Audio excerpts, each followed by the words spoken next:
Good evening, everybody. How's that? Yeah.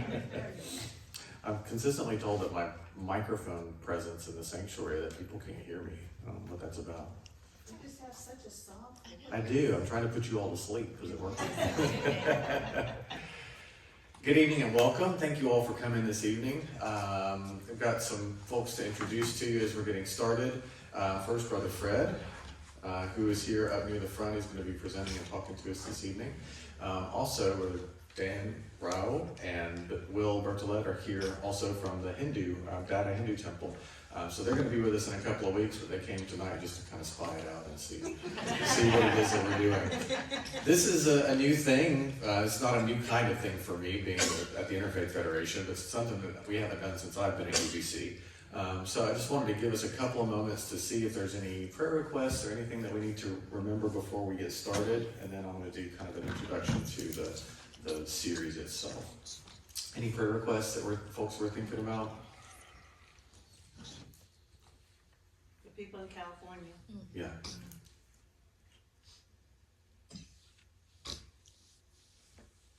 Jeff Day fell and broke a rib, so he's not doing well. Chuck Goodwin is making good progress, so he's doing better. Jack had a little fainting spell at school today. Oh. Yeah, we went to the doctor and they ran some tests. She thinks that it's nothing, but That's what? that it's just like kids his age.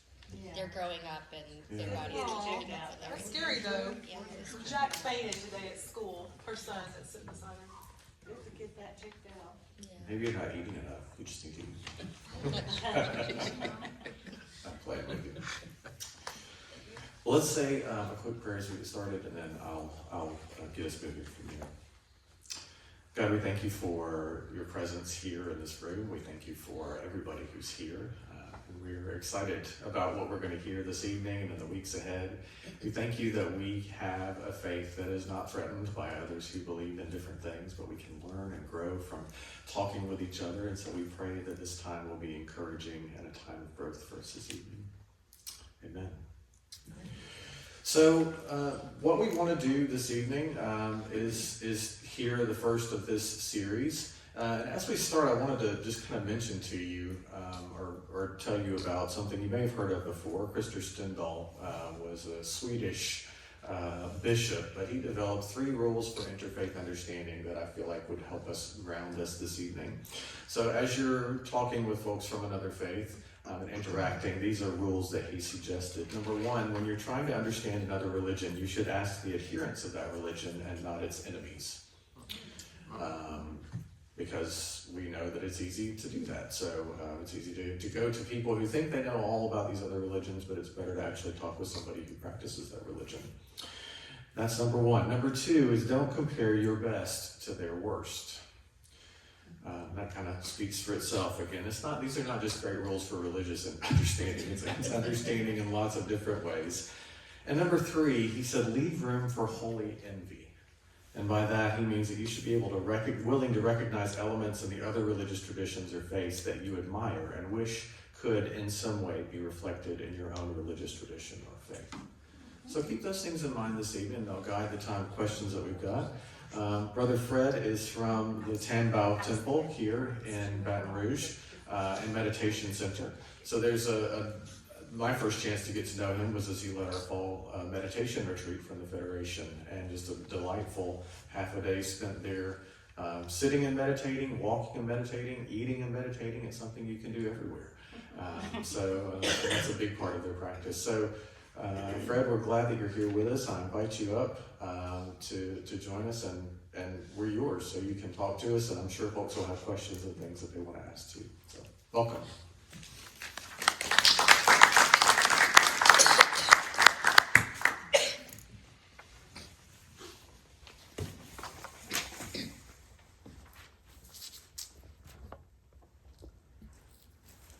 Hello everyone, my name is Brother Fred. Government name Nguyen An. Can you say Nguyen An? It means source of peace. So you say Nguyen An, you don't have to call me Brother Fred. But I stay at Tam Bao Meditation Center. Has anyone been to Tam Bao Meditation Center here? Well, You been there once? How many times you been there? One time.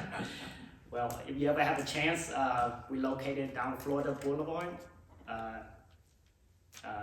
We're like one of the maybe 4 Buddhist center, Nguyen An Compassion Center, and I think they have a Sri Lankan temple too. So we're one of the 4. But in the meditation center, we allow any religion, any faith that comes and just focus on practice. That's our main goal, is to allow everyone to come and to share their practice. We love to learn from everyone. And so we actually have a Friday meditation center group that comes, our English speaker, and we practice sitting meditation, 30-minute sitting meditation, as well as Dharma discussion, going deeper into everyday life situations, or what you want to talk about, like today with our wildfire, we go into situations like that where we could do a discussion and learn from each other. I think the way we build wisdom is through learning from each other and being open-minded. And Buddhism is about being open-minded in order to have inner wisdom, cultivating wisdom as well as compassion. So before we start, in Buddhism, they talk a lot about being in the present moment, because that's where we believe that life truly exists. Because majority of the time we operate on unconsciousness. So when the word Buddha means awaken. Awaken means being present. So right now, I just want everyone to kind of close your eyes. And we invite one sound the bell. And just to come back to the breath. Just close your eyes. Breathing in, I know I am breathing. Breathing out, I know I am breathing out, and just being aware of the breath. Let go of what is in our past. Let go of the future. Just being at this moment, right in the present moment.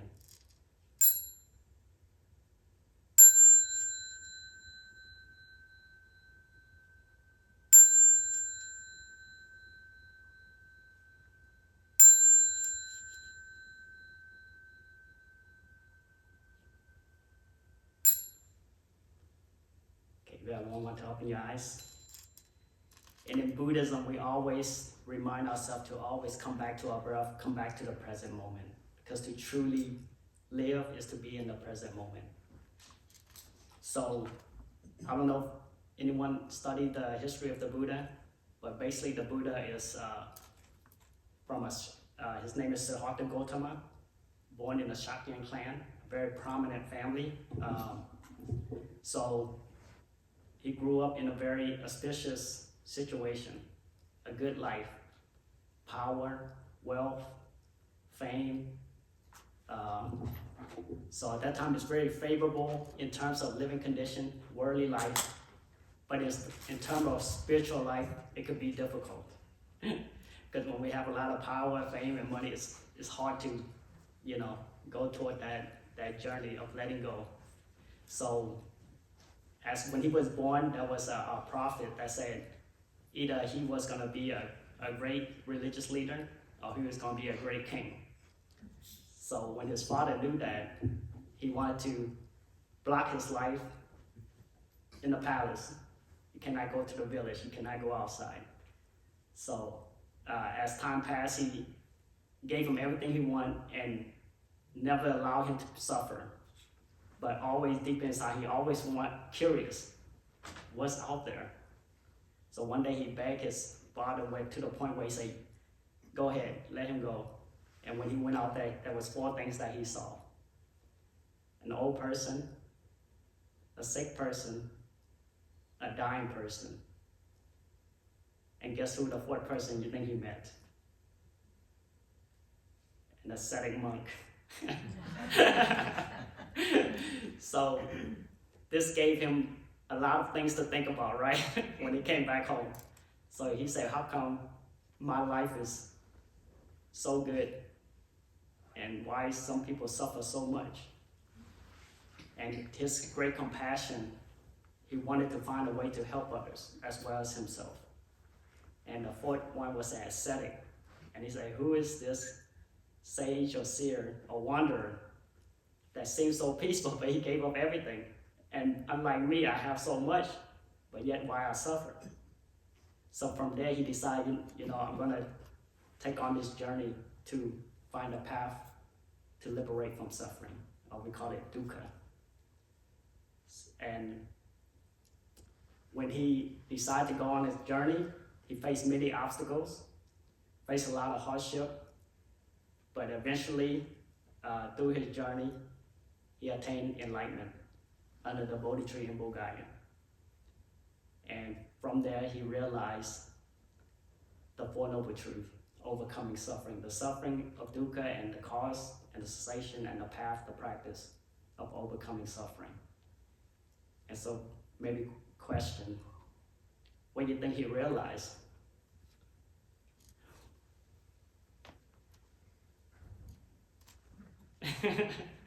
Like in life when we suffer, why is that? You ever ask yourself that question? Didn't he decide that desire was the basis of all suffering, and to rid ourselves of desire was the goal? At least I read that. What did he experience when he was enlightened? What was that? It was God within, or? When they say the word enlightened, meaning like you see things clearly. Like anger. I'm angry at somebody. But when we have a chance to like just close our eyes, breathe in, breathe out, be in the present moment, and we realize, why am I angry at this person? And sometimes it's from our wrong perception. We don't understand what that person is going through. We don't understand ourselves, and we just like to blame, or she didn't show up to my birthday. And so we're quick to get angry, right? We never ask that person, why didn't you show up to my birthday? And that's clear up our perception. So Buddha said, when you see things clearly, then suffering disappears. It's because we do not see things clearly. And it's through attachment and desire. Which, like the brother said, the desire, we want things, we expect things to be a certain way. So the Buddha taught the Four Noble Truths. Have anyone studied the Four Noble Truths? First is understanding suffering, dukkha. But when it's translated from Pali to English, we use the word suffering. But actually the word is unsatisfactory. So suffering is, we don't have a word, so they use the word dukkha. Dukkha means suffering. It also means pleasant, pleasure, happiness, also suffering. But in the sense of the attachment, if we want this pleasant to last forever, then we suffer. But we know at this moment, my family is with me. I'm happy, but they have to go home. I'm happy, go home safely. Then we're safe. That's what the Buddha means when you see things clearly. So understand dukkha, and the Buddha said, birth, old age, sickness, and death, wanting things a certain way, we suffer. Being separate from our loved one, we suffer. Being with things we don't like is suffering. And clinging to the five aggregates, meaning form, feelings, perception, information, and consciousness, meaning our feelings. If we cling to the anger or we cling to the depression, we suffer. Like he said, once we understand how emotion works, if we're just angry and we just know how to breathe, breathing in, I'm aware of my anger. Breathing out, I let go of my anger. And if we know how to practice through the meditation of the breath, and you slowly see anger drifts away. And then when you have a chance, we look deeply into the emotions and our thoughts, then we see clearly the root of the suffering. the emotions, and we say, my friend forgot my birthday.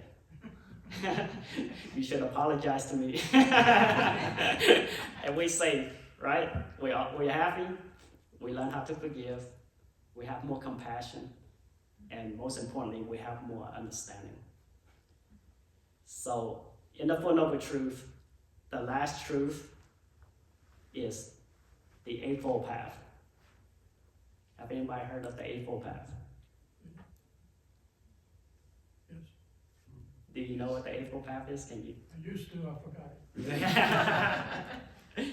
The Eightfold Path: right view, right thinking, right speech, right action, right livelihood, right effort, right mindfulness, and right concentration. That's the practice to let go of anger. We have to practice the Eightfold Path to eradicate the anger, starting with right view. And if you divide the 8, it's divided into 3. They call it the 3 gradual training: Sila, Samadhi, and Panya.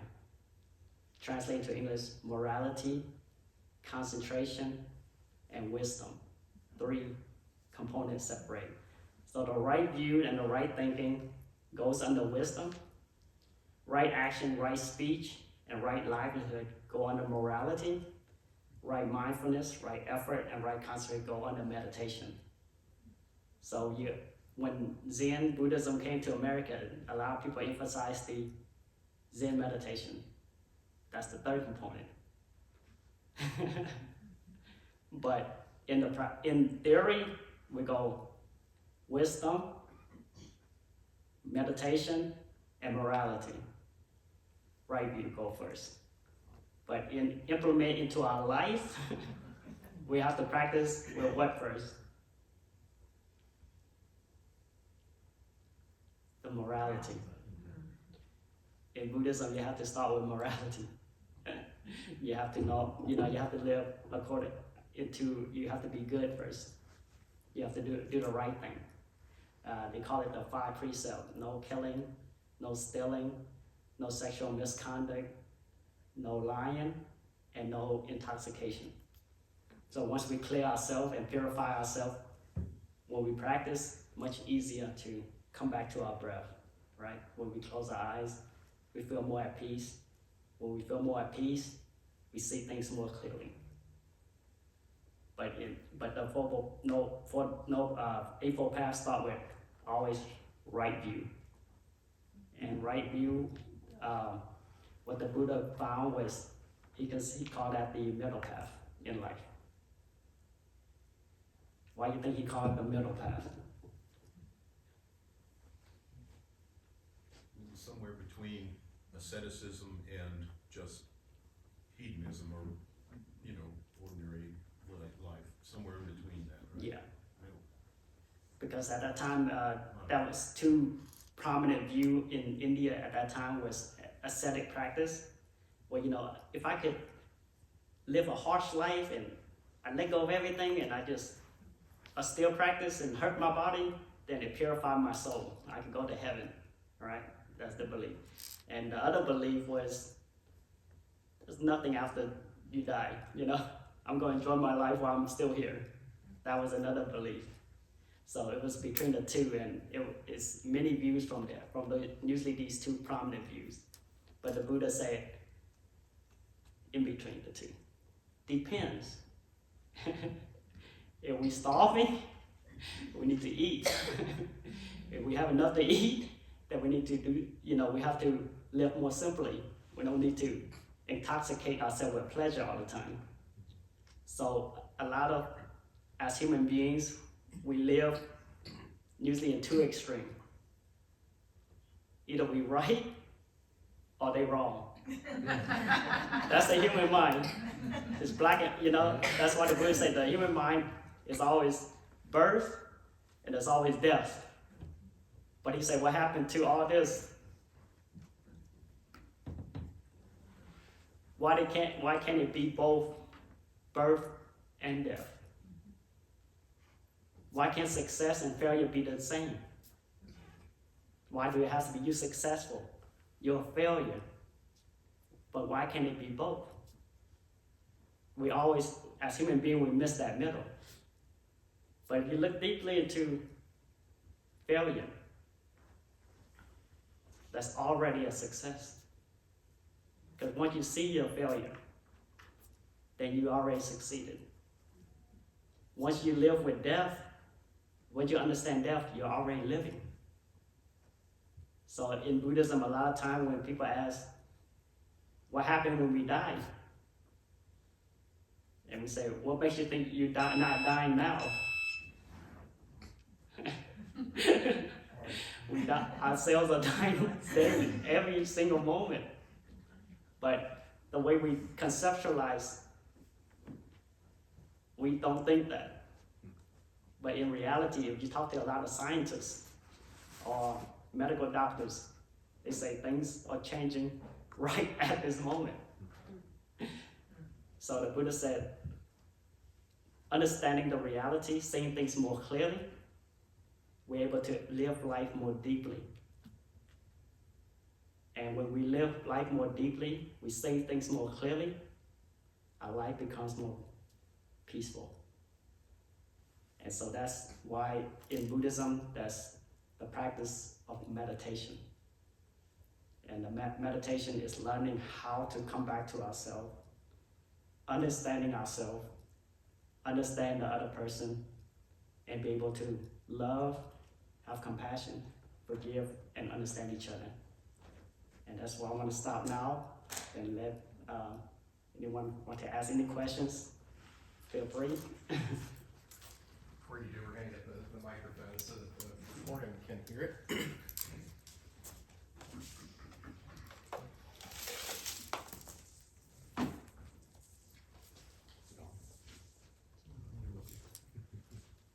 Bob's coming.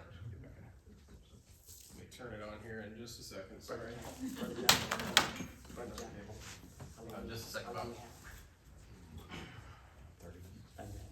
Does Buddhism, Hold on, Bobby. There you go. does Buddhism include any kind of an obligation to help others also lead a good life and happiness and enlightenment? That there's some obligation to help each other do that? Helping each other. Yeah, in other Yeah, I think the Buddha's main goal was to do that. At first, he had to figure it out for himself. And it's funny you ask that question, because right after his enlightenment, he did not want to teach. Yeah, he did not want to teach. 7 weeks, he did not want to teach. They call it he was in a nirvana bliss. There's two happiness in life. That's the worldly happiness, through what we see, what we hear. It's the six senses. They call it the sense pleasure, the worldly pleasure. And then there's the nirvana bliss, meaning mental, not based on external condition. The Buddha don't have to eat good sushi to be happy, He don't, he don't have to listen to good music. He don't have to have a wife. He has that direct encounter with reality. I mean, when he look at an individual or himself, he sees you clearly as who you are. He understands your suffering. He understands why you're angry. He's not angry at you. You cannot find a Buddha that's angry or depressed. So when you share your suffering, he understands like that. So 7 weeks after his enlightenment, he did not want to teach. And Sampati was the one that asked him, why don't you teach? He said, if I teach, this might not be the right time, because a lot of people will not understand. They would think I'm crazy. And it's true. The first person that he met on his way to the Five is like his first teaching. The Four Noble Truths was his first sermon. On his way to teach it, he encountered a wanderer, and he said, I have found a way. he just looked and he just smiled. He said, may that be so, or something like that. He just left. So unsuccessful on his first try already. But the Buddha always wanted to heal himself, understand, and then reach out. And that's why Tam Bao means 3 jewels. The meditation where I stay at, Buddha, Dharma, and the third is Sangha. Buddha, the Dharma is the teachings, the meditation, the practice. The Sangha is the community which lives in harmony and awareness. So coming together as a Sangha, a community to learn from each other, to get to the realization, the final goal. The only way we cultivate wisdom is not by ourselves. Because the Buddha said, even I have teachers. Even when I was a wanderer, I was a student. So we learn from many people in our life. And in order to continue to learn, we have to be open. So being open, we learn and we also reach out and also help others along the way in the practice. And that's why I'm here, I guess, huh? Share a little bit, man. Just a little. So is there something like spirit of Buddha or something that helps us along the way as we go on this journey to be a better Buddhist? You set the example and we're on our own after that? Yeah, we always, in Buddhism, they believe in karma. Karma. So things just don't happen naturally. It just doesn't happen, sometimes you born in a certain situation, in certain families, certain countries, you have that support. And along the way, throughout our life, we're gonna meet many people. Some good, some gonna give us a little bit of challenge. But everyone's situation is different. But the Buddha said, whatever situation you're in, learn from it. That's the most important thing. So you're always gonna have people along the way. But some people are more fortunate, like they said to be born in the time of the Buddha, you have to be really lucky, favorable, to be in certain situations. Some people are very lucky. And we see that, right? Some people they're born, they don't have the condition to learn. They in poverty, they don't have the chance to go to school, things like that. Some people have very good condition, but they don't want to study. They don't want to learn, you see. And some people have enough condition where they have that chance to really improve their life and really seek out and learn more. So we have to use the situation that we're in. But the Buddha said one thing is everyone has the Buddha nature. Rather you poor or you rich, or whatever situation you're in, everyone has the awakened nature. Everyone could breathe in, breathe out, and to be in the present moment, and to be aware. Everyone has that potential. So if anger comes, everyone has the potential to let go of anger, regardless you poor or rich. The Buddha was very poor. He let go of everything. He just had his robe. He slept in the forest, and he attained enlightenment. So, and as monks, we don't have much material. We live very simply, and it's give us more time to focus more on ourselves. And a lot of wanderers do that. They need to have time for themselves. But the lucky thing is we all have Buddha nature. Other questions? Can you give us some idea of what's meant by mindfulness, and maybe like a practice that is something people can do daily? And what is not mindfulness and what is mindfulness? Because I've heard that said. Maybe you can talk a bit about that. The Eightfold Path is right view, right thinking, right speech. The opposite of that is wrong view, wrong thinking, wrong speech, wrong action. So when you're talking about right mindfulness, that's also wrong mindfulness. And that's why you start with morality. Because if you start with immorality, you can still be sitting in meditation, but you could be thinking about doing disastrous things, lighting a fire in the forest or something, like what happened, kind of, you can still be sitting thinking, you can still be mindful, you know what you're doing, but your direction of mind is toward evil, negative. The Buddha, the way he see things was toward compassion.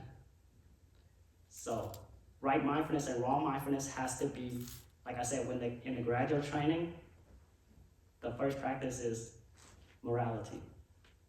No killing, no stealing, no sexual misconduct, no lying, and no intoxication.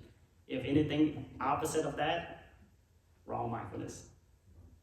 You can steal a house, you can rob a house and be mindful. Wrong mindfulness. Greed. That's what greed, right? To accumulate. Yeah. Okay, thanks for pointing that out.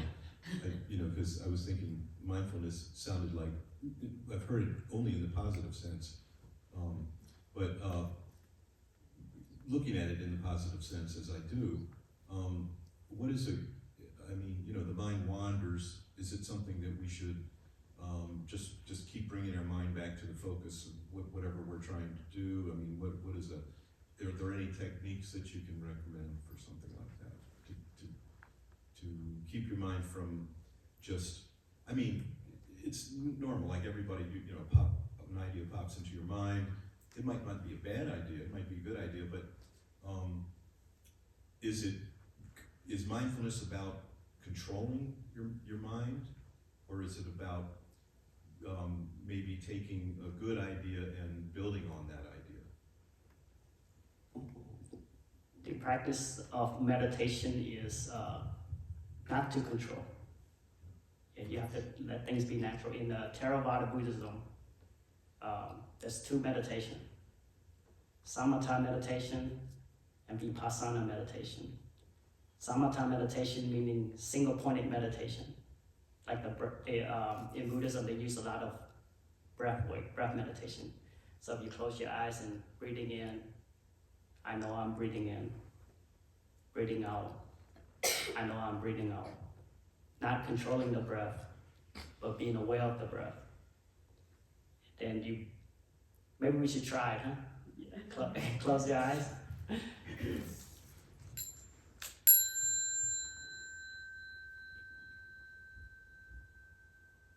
Gently guiding our mind to our body. Breathing in, I'm aware of my in-breath. Breathing out, I'm aware of my out-breath.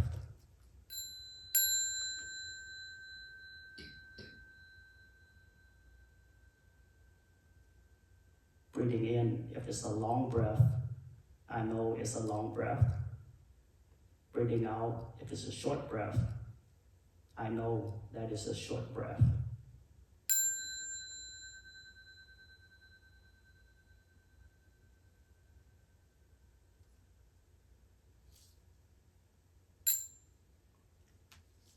You can open your eyes. That's the samatha meditation. Bringing our mind back to our body, centering our mind in the present. Vipassana meditation is looking things deeper, looking at our feelings, our breath, our emotions, phenomenons. So understand how our body works. Do you understand how your breath works, how the function of the breath, where your belly just, the body movements? When you're angry, you feel your heart racing.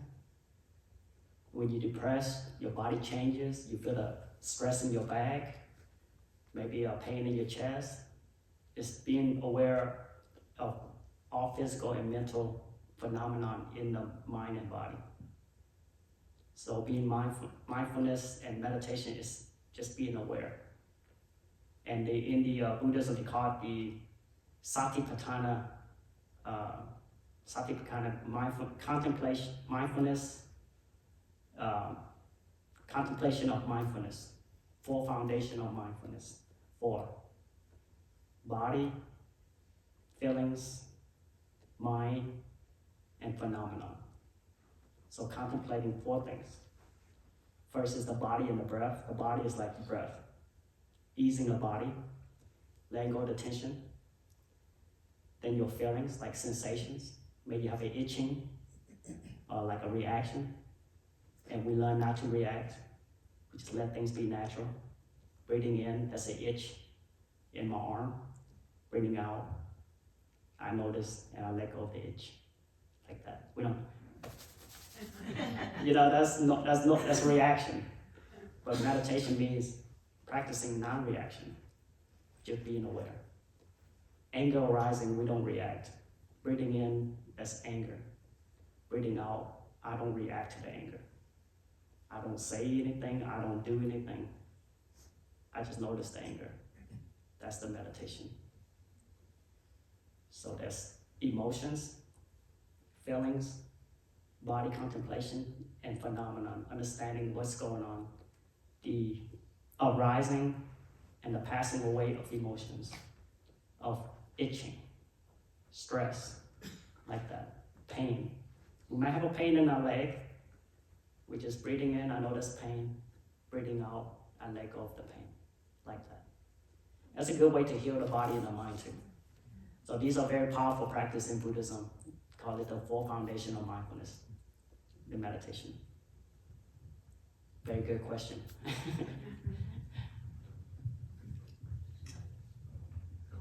Oh, go ahead, do you have a question? You go ahead, no, he has a question, but you go ahead. I forgot the question. Oh. He has a backup.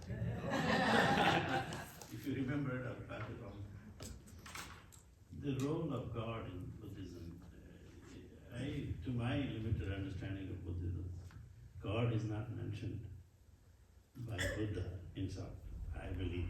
Correct me if I'm wrong. And so, if that being in the present, does that mean God is not a part of that?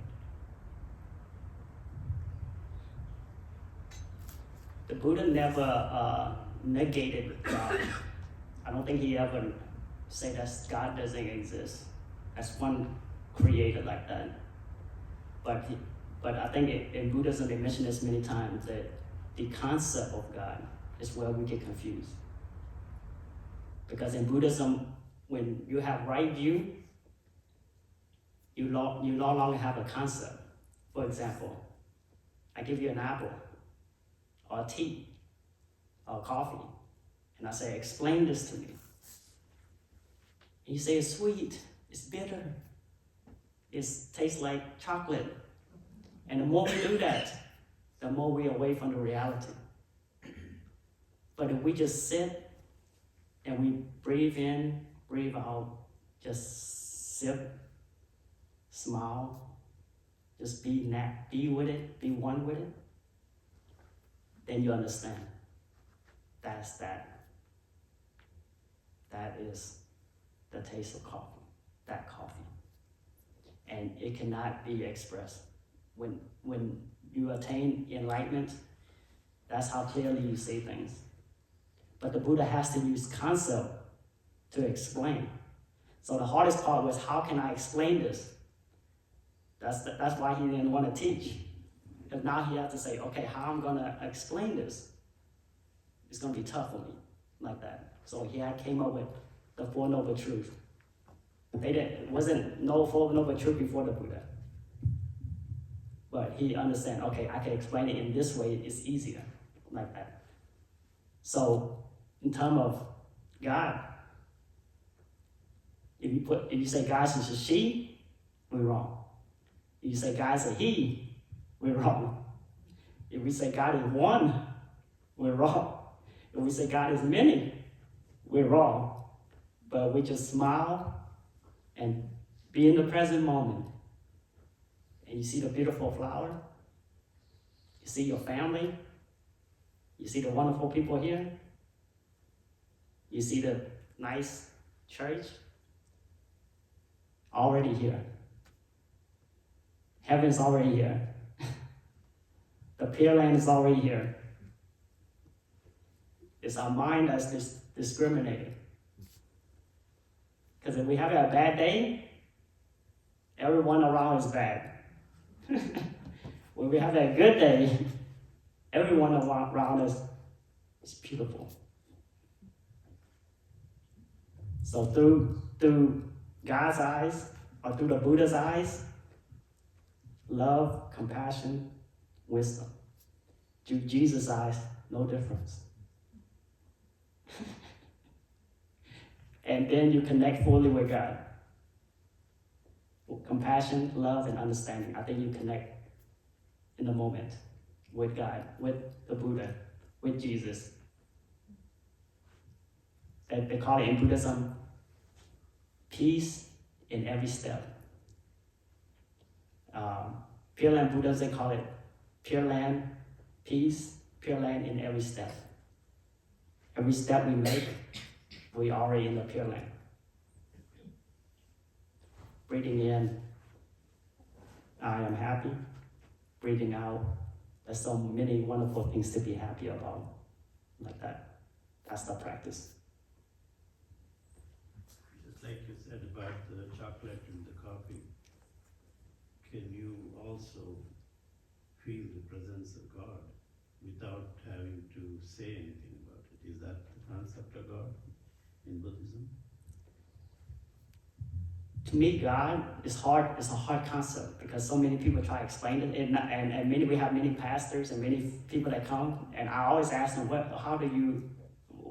I don't study the Bible, the scripture, so I always ask, how do you see God as like that? And I have so many answers, so it's hard for me to, because I don't study, but if they ask me what I think, then I tell them, that's how I think. I think if you put him in a concept, a limit, then you don't touch the true God. That's what I think. That's why when I meet people, I try to be with them. I try to understand them. Because I know whatever's happening in me is also happening in them. The Buddha in me, they also have the potential the same. They have the potential, everyone has the potential for love, compassion, and wisdom. And that's why when I interact with anyone, I always know they the Buddha, they the Jesus, they have that potential. Once they clear up their mind, they will get there eventually. So, but then the experience is God itself. The enlightenment experience, Buddha, when he had that, would be knowledge of God, or just the experience of it would be God. They call it the Nirvana bliss. Nirvana bliss. So I don't know if you're in heaven, you might experience the Nirvana bliss. So if he experienced the Nirvana bliss, then he don't need to go to heaven, right? That is the experience. Okay. But we're putting our culture's understanding and words onto their, as we try to understand it, we put words, not in his mouth, but we put words in to help us understand our experience and how it connects with your experience. You're gonna have to stand up.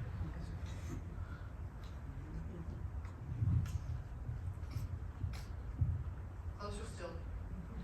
There you go. So, the picture I'm getting is an institution that is led by monks who are spending their time perfecting this practice so that they reach enlightenment. And if they get there, they go to nirvana, and that doesn't require death. And so above all this is humankind. So is there a teaching that the institution and the people who are involved in the institution are serving humankind? You mean different sector of Buddhism? No, let me start again. You have an institution that's led by people who are spending their time reaching enlightenment or working towards it, and if they succeed, they go to nirvana. And it is participated in by people, and above that is humankind. Is the vision that Buddhism is serving humankind clear? Is it the intention of Buddhism to serve humankind?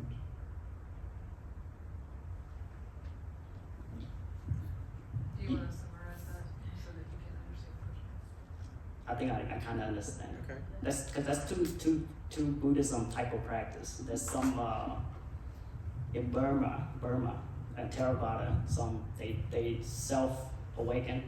I mean, some monks, they spend time in the forest, in the mountains. They don't teach. They just study, do their practice like that. The yogis, And then there's the Mahayana, which is Pure Land Buddhism. They practice, and they also open the door for lay practitioners to come practice with them, like that. So we actually, in the meditation center where we stay at, we incorporate both.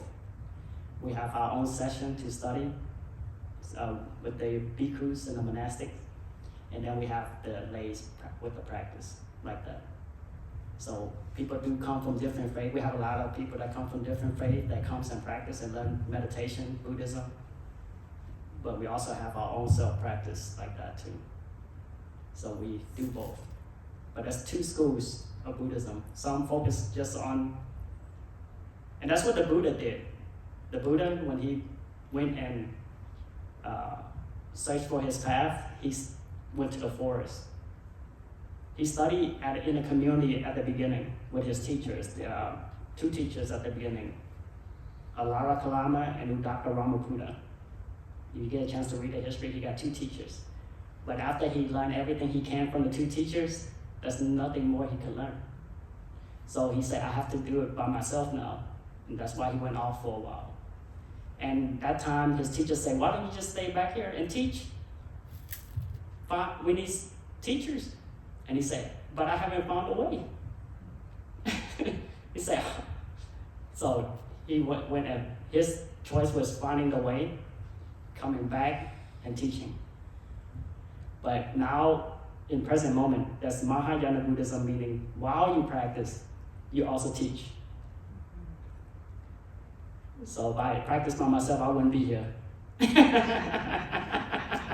So I have to, I chose the middle, do both.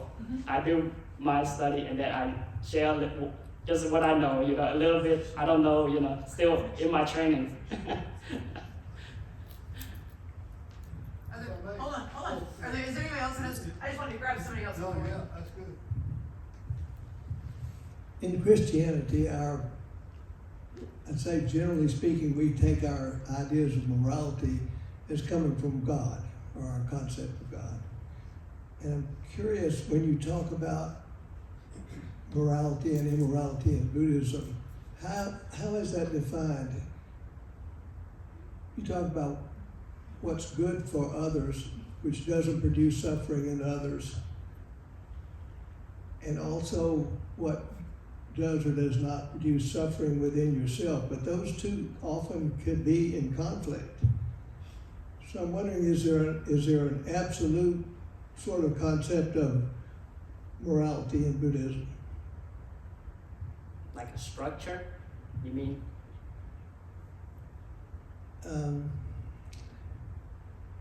How can you know for sure if your actions are moral or immoral?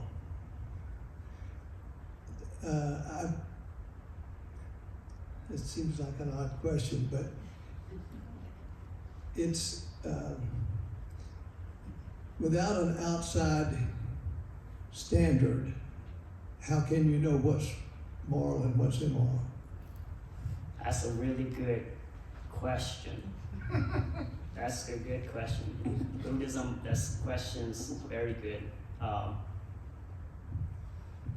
Do the study at the beginning, take a right speech, for example, right speech. Four kind of speech. No lying, no harsh speech, means slander, no gossip, means sometimes we talk nonsense, right? It has nothing to do with the goal, right? So no lying, gossip, divisive speech. You know divisive speech? Like what you like me and you, we talk and you share with me your personal secret and I go share with somebody else to cause a division in your family like that. Private is private, okay? We don't share like that.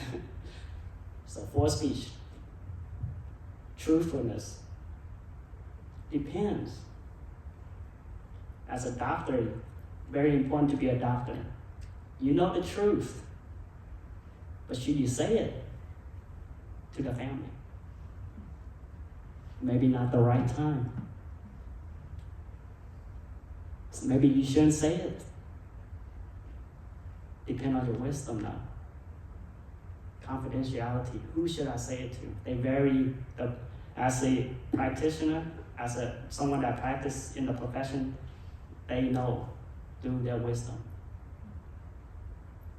But I can't lie. Sometimes you don't have to answer like that. So the eight. Sometimes you have to speak up. Like for example, you hear something dangerous. I can't say this. I'm be talking about somebody's back. But what if it's necessary? What if I think a lot of psychologists need to know this. Certain things you have to speak.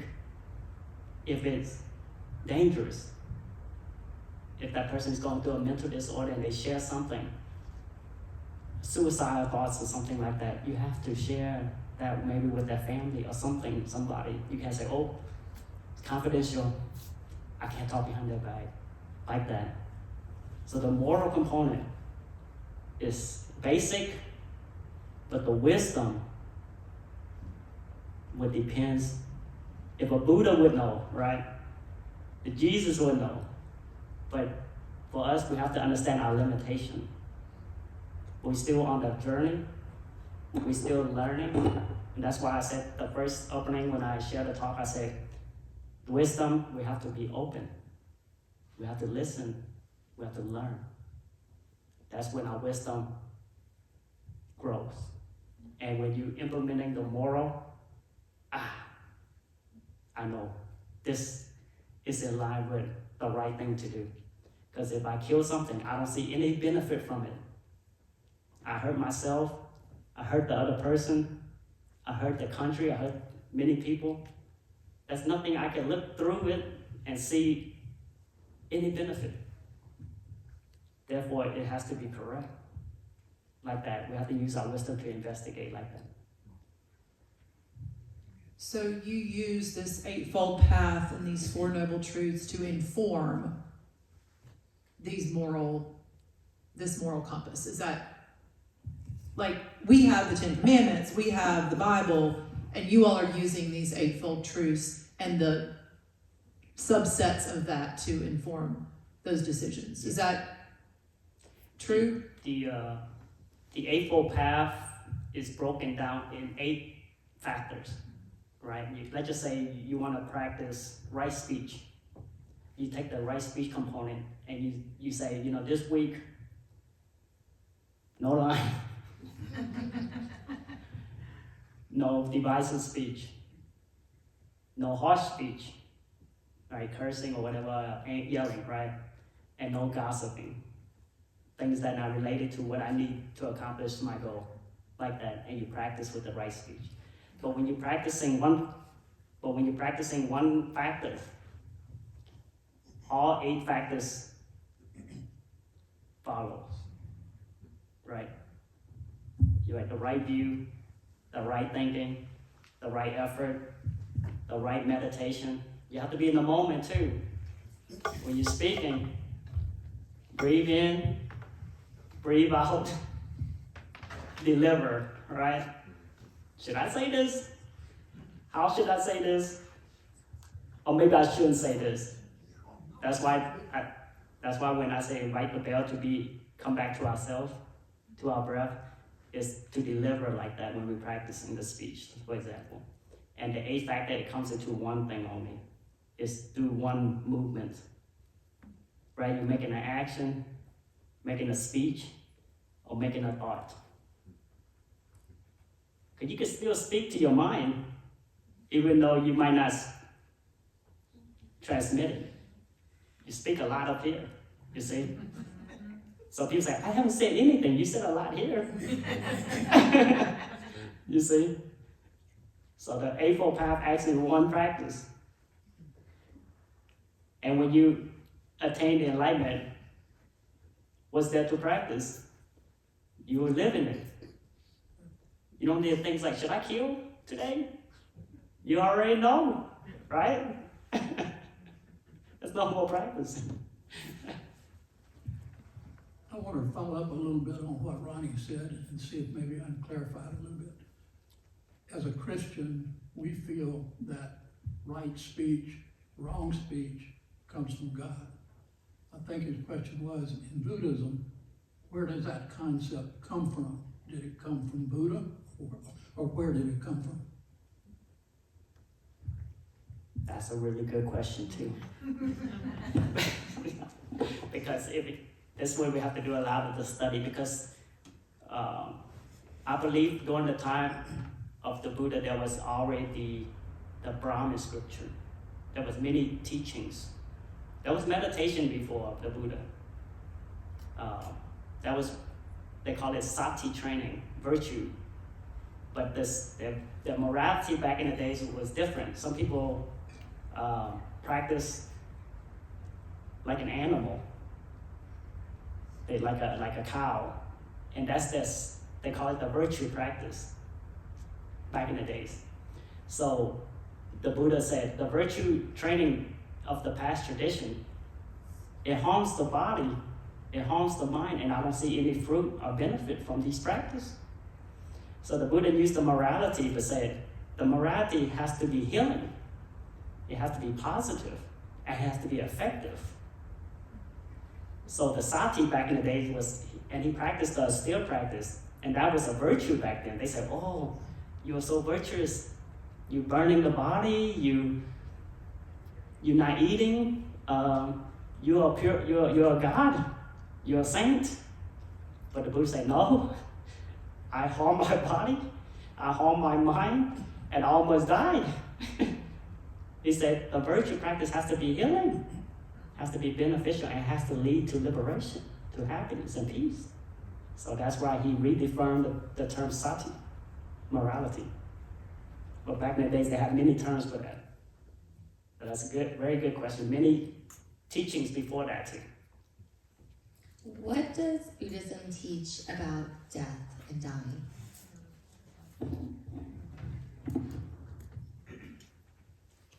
Death and dying. That's a good question too. I always wondered that for myself. In theory, right? In our own experience, it's hard to say, right? It's hard to say because we have to experience it. In Buddhism, the Buddha has this phrase, he always say, I speak from my own experience. That's a lot of his teachings. He always share with his students or the people that come asking questions. He say, what I'm sharing with you, I have tried, I have experienced, and I'm telling you what I have realized. So he realized birth and death. The question is, do we realize birth and death? First off, we have to conceptualize it correctly first. And then we have to experience it. Take, for example, anger. what is the birth of anger? And what's the death of anger? How did the anger born? And how did the anger die? That's a good question to ask. So in Buddhism, it talks about conditions. We're born through conditions. We die through conditions. So birth and death is already existing right now. But the thing is, sometimes our mind, we say, birth is good, death is no good. The two extreme, our mind like that. Failure, success, happiness, suffering. Suffering could be the greatest teacher. Anger could be the greatest teacher. Anxiety can be the greatest teacher. But sometimes we say, oh, I don't like it, I don't hate it, I don't want it. But anxiety, if we look deeper, it helps us, it's our friend. Sometimes we shouldn't be over there. Our body, our mind is telling us it could be dangerous.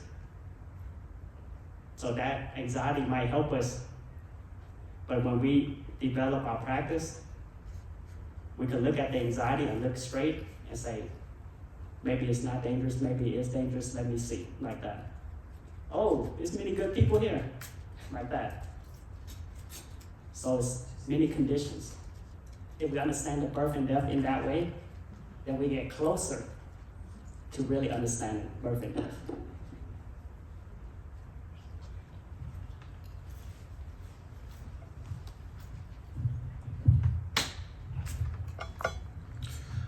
I know you all join me in thanking Brother Fred for being here this evening.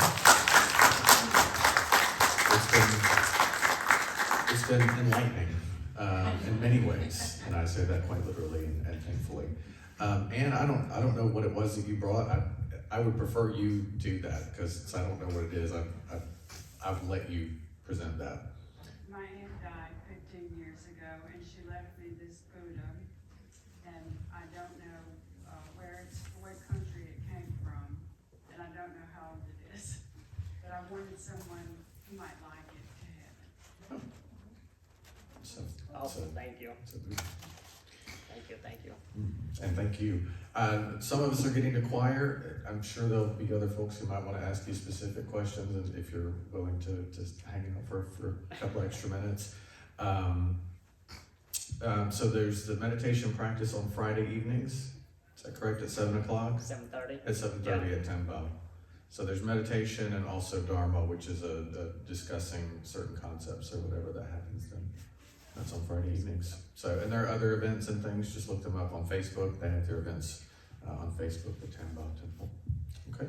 Thank you. Great. Thank you so much for Thank being you. here. And feel free to ask more questions if he's able to stay. And we'll see you next week. Next week we're looking at Judaism, and the rabbi is going to be with us next week. So, thank you all.